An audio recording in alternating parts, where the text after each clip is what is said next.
Today's vlog, mag-house tour po tayo. Nandito po ako ngayon sa balcony ng apartment namin dito sa Czech Republic. At magluluto tayo ngayon ng kaldereta. Hindi naman kompletong rekado ng kaldereta, pero susubukan nating makapagluto ng kaldereta. House tour muna tayo.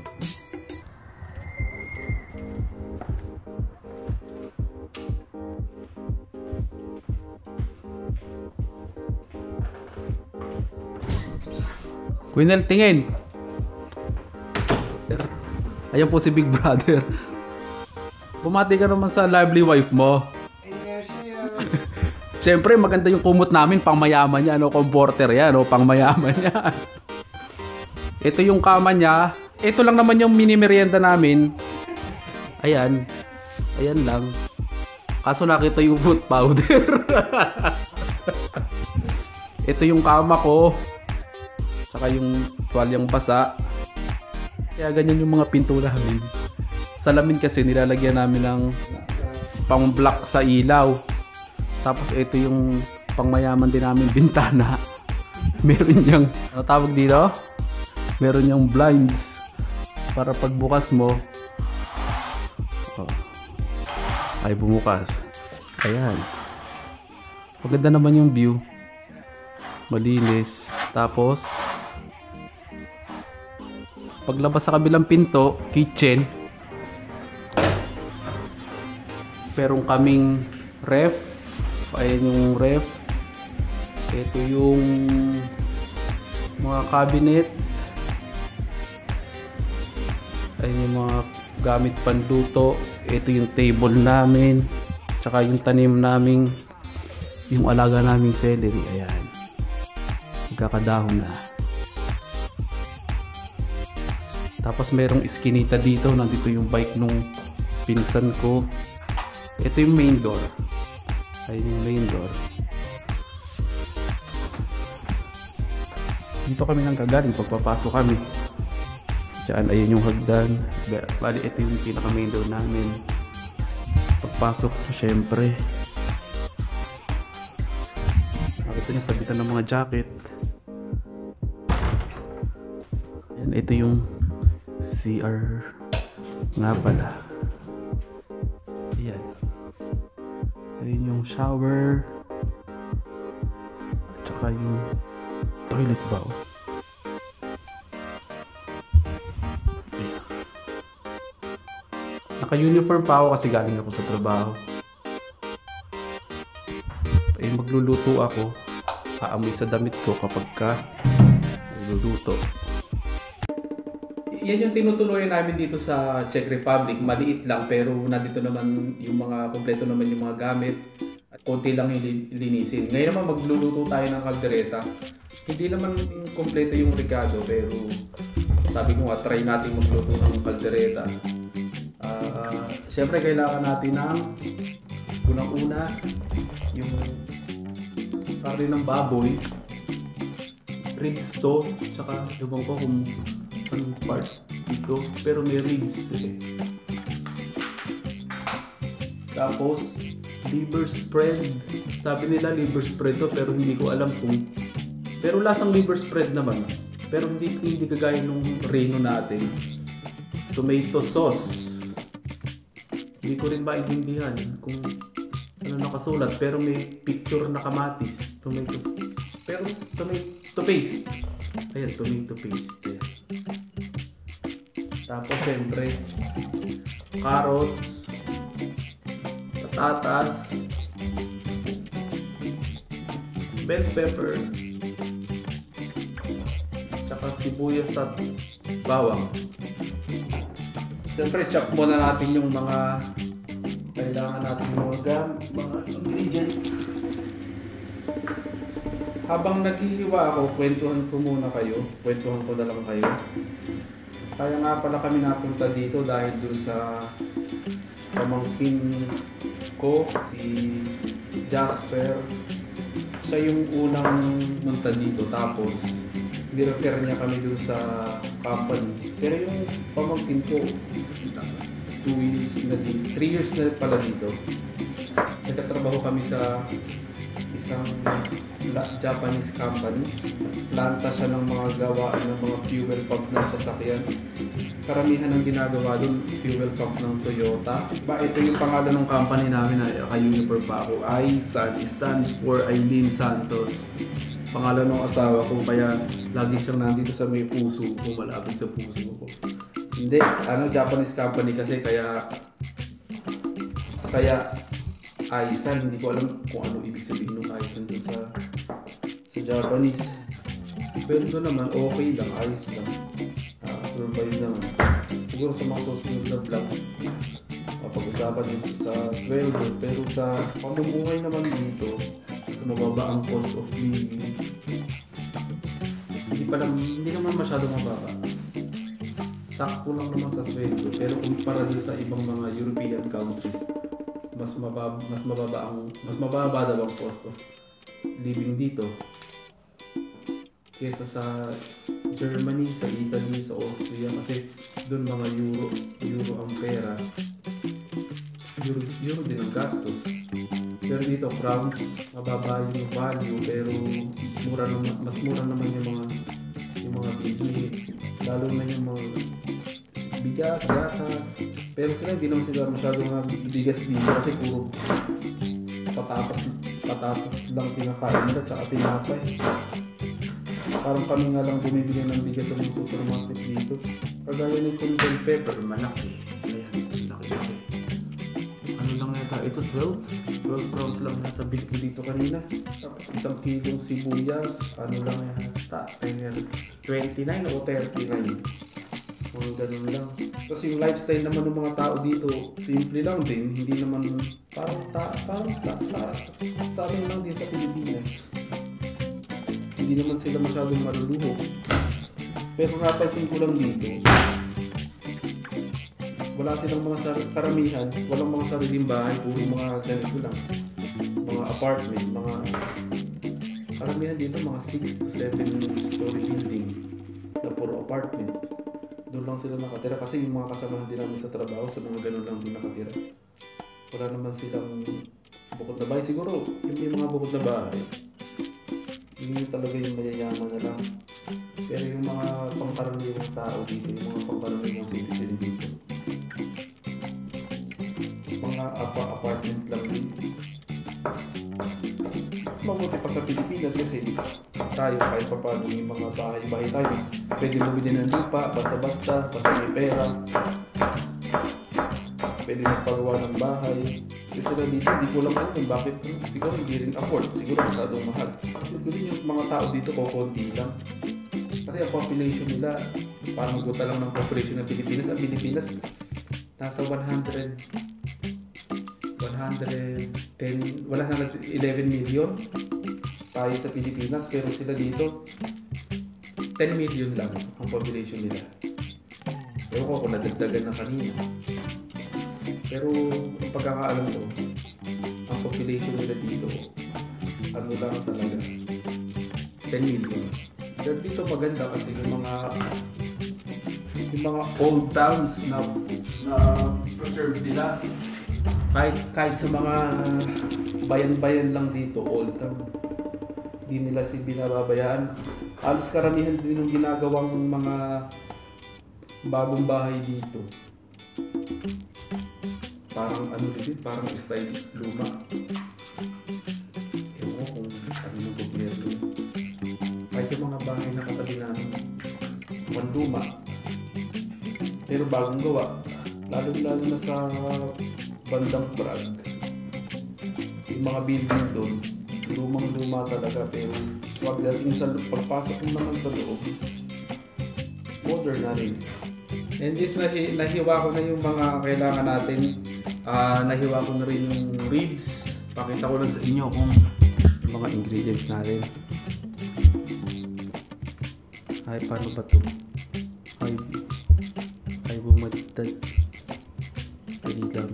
Ayan, ito yung bawang, sibuyas, bell pepper, patatas, carrots, yung ribs, yung liver spread, tomato paste, at saka yung mani, dinilik na mani o kaya peanut butter. Yung peanut butter dito pwedeng ilagay kasi hindi naman matamis. Ngayon, mag-iinit na tayo ng kalan. Papainitin pala natin yung kawali, hindi yung kalan. Parang gisa muna natin yung sibuyas at bawang. Tapos samputsa natin itong ribs.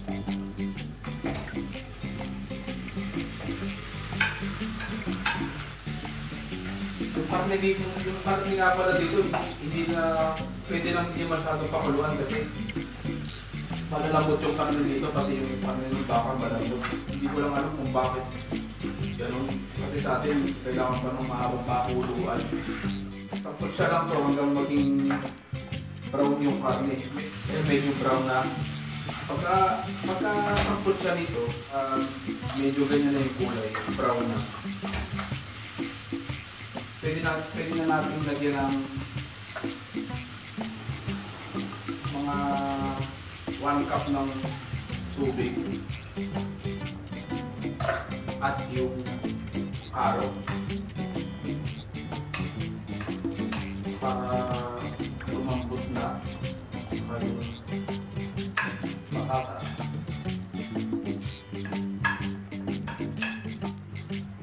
Pabayaan na natin kumulo saka maluto yung medyo lumambot yung carrots at yung patatas. Takpan muna natin mga ilang minuto lang naman yan.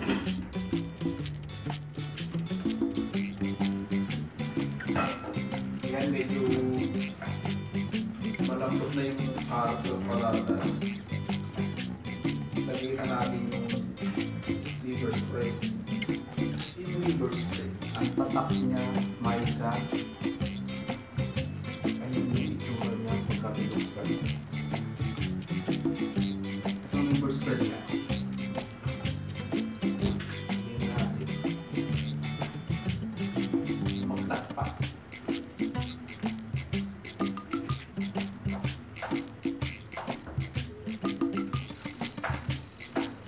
Haluin lang natin kasi yung liver spread.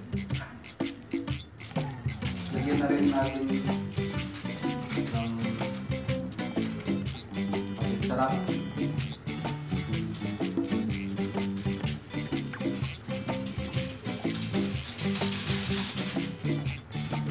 At ng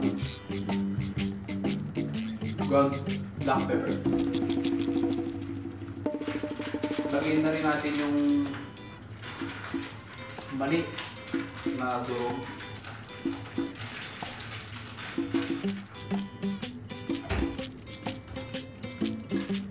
Lagyan na natin lahat para mas malasa. Kung napapanood ni Master Jake, ang nakapakas ngayon sa Pilipinas, ang ginamit namin ng mani ay paborito ng brand, Clever. Paborito natin ang cornflake para medyo lumambot yung magiging sauce niya. Mamaya lalagyan, last na natin ilalagay yung tomato paste or tomato sauce.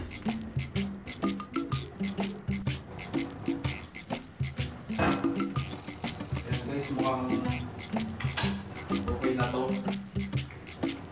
Lagyan na natin yung tomato paste. Saan?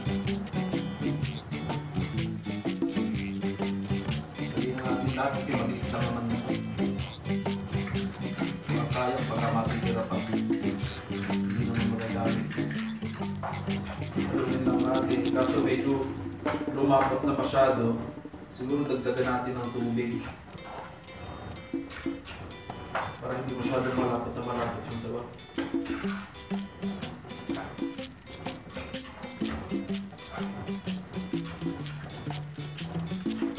Dagdagan pa natin ng mga half cup ng tubig. Hinihintay lang natin ulit gumulong. Tapos titikman na natin kung okay na yung lasa o kailangan pasundahan yung kaldereta natin. Well, tingin ko mukhang okay na to. Tikman na lang natin kung may kailangan pang idagdag. Wala ito okay na. Para sa akin yung alat nito okay na. Medyo matamis ng konti dahil dun sa tomato paste na nilagay natin. Kasi yung mga kamatis dito matatamis. Kaya medyo pantay na nila sa sakto na. Wala na tayong kailangan idagdag. Yung bell pepper na lang.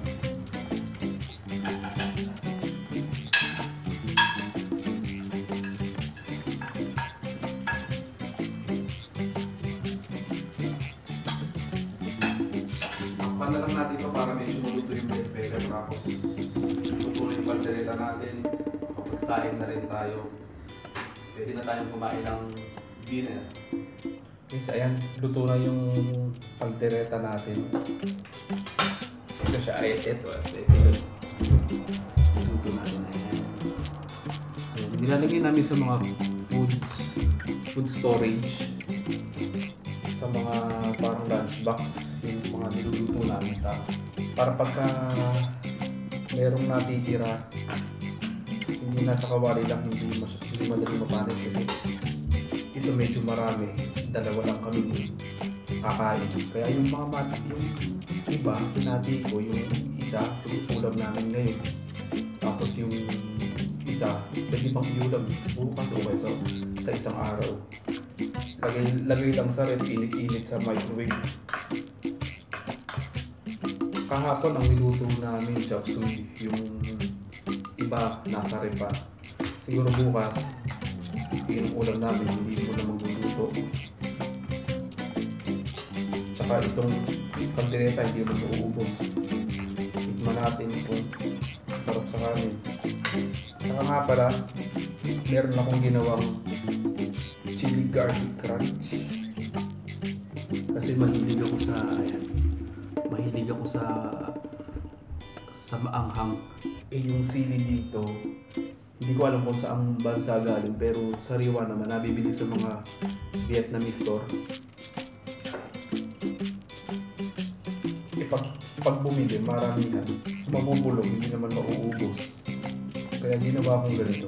Kasi ibang chili oil para ayoko na masyado mamantika. Kaya ginawa ko prito o busa o prito. Basta ganun. Hindi ko nilagyan ng mantika pero lumutong naman yung awang, pati yung sili balutong din. Kasi medyo maanghang talaga pero at least hindi mabubulok yung mga sili. Tsaka masarap ihalo sa pagkain kahit plain na kanin lang pagka nilagyan itong chili garlic crunch na ginawa ko. Hindi parang fried rice siya.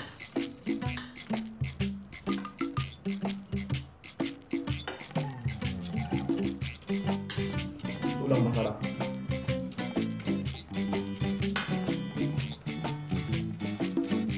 Siyempre akong nagluto, sabihin ko masarap. Tsaka yung karne niya, yung ribs kanina, pork yun. Hindi ko naman pinakuluan. Sinumputsa ko lang. Pero ngayon ang lambot-lambot, malambot talaga. Parang pinakuluan din.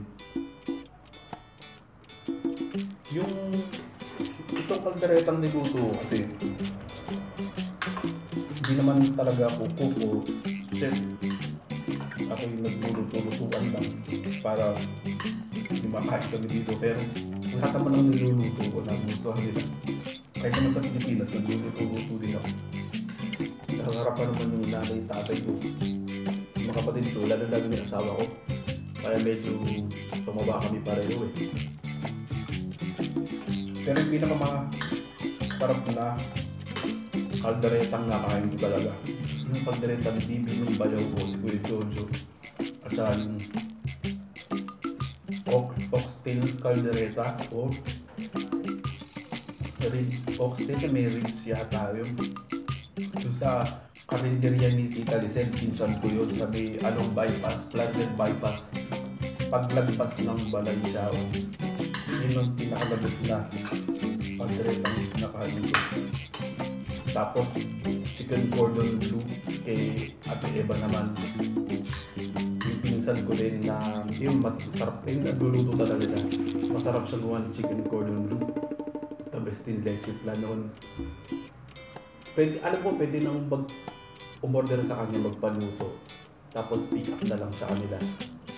Pero mura lang. At yung pinaka-the best, pinaka-masarap na imbutidong nakain ko. Luto lang nyo ng code. Hindi lang Mayora Helen. Pascual. Nagkatabi. Marami. Alam ko, idala nyo yung lahat. The best. Ang imbutido nun. Sobrang sarap talaga. Sa lahat ng imbutido, ako gumagawa rin ako ng imbutido pero hindi ko makuha yung lasa niya. Dito lang ako gawin ng imbutido. Sinubukan ko lang. Pero yung luto ni lang kailan the best talaga. Sana pag hindi ko matikman ko ulit yun. Sa Sunday, babalik na yung pamangkin ko dito. Sana may mga pasalubong ng aking Pilipinas. Pagka alam mo yung asawa ko nagpadala ng konti. Pag nagpadala yun, sabay-sabay natin buksan. Siguro close ko na dito yung vlog ko kasi sigurado kung marami na makakain, makikita nyo kung gaano ko malakas kumain. Hanggang sa susunod na vlog. See you, like and comment dito sa YouTube channel ko. Siyempre, subscribe na rin kayo at click nyo na rin yung notification bell sa tabi ng subscribe. Dito yung notification bell. Click nyo na rin yun para nanonotify kayo tuwing may bago tayo uploads. Siguro sa susunod na araw, may vlog ulit tayo. See you!